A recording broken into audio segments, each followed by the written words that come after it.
Welcome back. I don't know what to do. I want to ask my boyfriend to marry me, but I need advice. We've been dating for 5 years. Jake is the nicest guy I've ever met.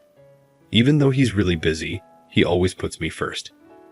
Whenever I thought he couldn't show me more love, he went above and beyond to make me feel special.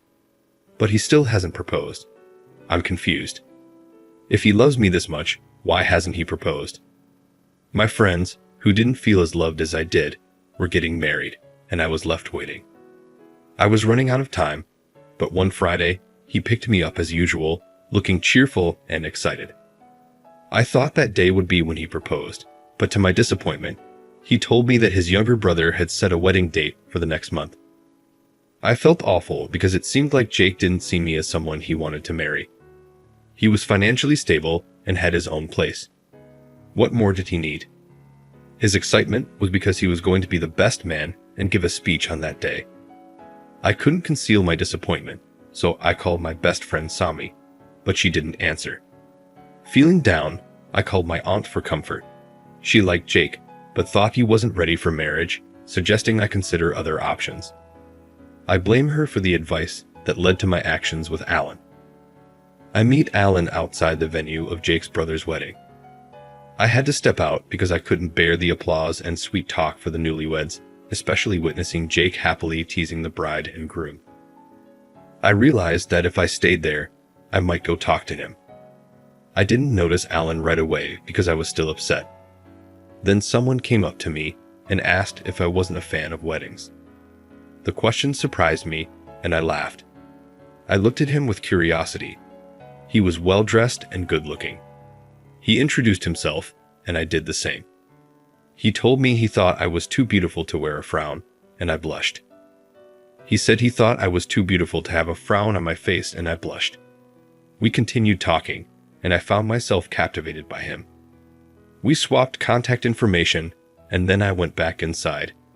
I can't say if it was because of his wonderfully expressed compliments or because I was upset with Jake. But I caught myself thinking about Alan. So when my aunt asked about the wedding, I ended up telling her about Alan instead. She was excited and suggested that I keep in touch with him. I asked her what would happen with Jake, and she said it didn't matter if neither of them knew about each other. I told my best friend about it, and she laughed, saying I was close to getting married, but still interested in someone else. I asked her where the ring on my finger was. In the following days, Alan and I chatted on the phone.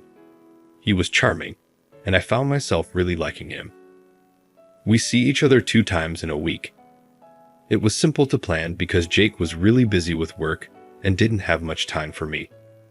Instead, he sent bouquets of flowers. When Alan said he wanted a real relationship and was thinking about settling down soon, I felt so excited that it felt like my insides were going to burst. It was as if our stars aligned. The day he officially asked me to be his girlfriend was the first time we got close physically. Later, I cried because I felt guilty. I had never cheated on Jake before, but I didn't want to be single forever. I called my aunt and poured out my heart to her. She suggested that I wait until I was certain Alan was about to propose before breaking up with Jake. So, I kept going in my relationship with Alan, even though it felt both good and wrong. The guilt made me stay away from Jake, even when he wanted to see me. I knew that if I got too close to him, I would crumble and confess everything to him. Eventually, he became persistent about seeing me and asked why I was avoiding him. I didn't have a real reason, so I told him it was because my pedicure services were taking up my time. He looked at me with a knowing expression, like he could understand everything about me. I got scared and called my aunt afterward. After Jake left, she told me to be careful. A few days later, Sami called me to let me know that Jake wanted to propose to me and make it a surprise. Jake wasn't sure how to do it, so he asked for Sami's assistance. I felt thankful that she informed me because I realized I needed to break up with Alan before moving forward with this new chapter. I was too afraid to tell him in person, so I sent him a message instead. I thought he might call, so I blocked his number. I went to stay with my aunt, just in case he tried to find me at my apartment. Luckily, My roommates didn't know where my aunt lived, so they couldn't tell anyone. On the day Jake proposed, I was incredibly happy, and I almost accidentally revealed that Sami had told me about the surprise. It was just the two of us during the proposal, and it was incredibly beautiful. My 2-carat diamond ring, a gift from Jake, is definitely a keeper. I felt deeply moved when he shared that he waited to propose because he wanted to make sure he was ready to be the best man for my love. However, my actions of avoiding him in the past week made him decide to propose sooner than he had initially planned. I cried tears of both happiness and guilt. We're planning to visit the rest of his family in the upcoming week. Jake's family house was quite large, and from the few times I had visited, I knew that there were always family members coming and going, so I was ready for that. What caught me off guard was seeing Alan there, being introduced as Jake's second cousin who lives in Germany. I was in a daze and didn't even realize my legs were moving until I found myself rushing to the nearest bathroom, away from Jake's and Alan's shocked expressions. I needed to collect myself and figure out what to do. I tried calling my aunt, but I couldn't reach her. So, I called Sami and had to begin explaining everything from the moment I met Alan because she was only aware of our first encounter. Sami expressed disappointment that I hadn't told her earlier, but she urged me to stay composed. She hoped Alan wouldn't say anything right away, so I could leave Jake's house and head straight to her place. That way, we could figure out how to handle the situation and reassure Alan. I agreed with Sami's advice and ended the call. I went outside to talk to Jake and let him know I was feeling nauseous and needed to go home. However, Jake was standing by the door, about to head to the bathroom. He just stared at me as if I was a stranger. I called his name, but he turned away. I hurried after him, but I didn't want to cause a scene, so I kept walking, trying to process his sudden change in demeanor. I took a moment to compose myself and then looked around for Alan. When I couldn't find him, I continued searching for Jake, but he was nowhere to be found. I was puzzled by his behavior. I wondered if Alan had said something to him. I always thought men weren't usually so talkative about personal matters. Could he have heard what I told Sami? I realized my mistake in confiding in Sami while I was at Jake's home. I felt an urgent need to find out if Alan had revealed anything to Jake. Update. Yesterday evening, I went to Jake's house because I had been trying to call him, and he hadn't been picking up. I spoke to his doorman, who informed me that he hadn't returned from work yet. Worried, I rushed to his workplace to catch him before he left, but I couldn't find him there either.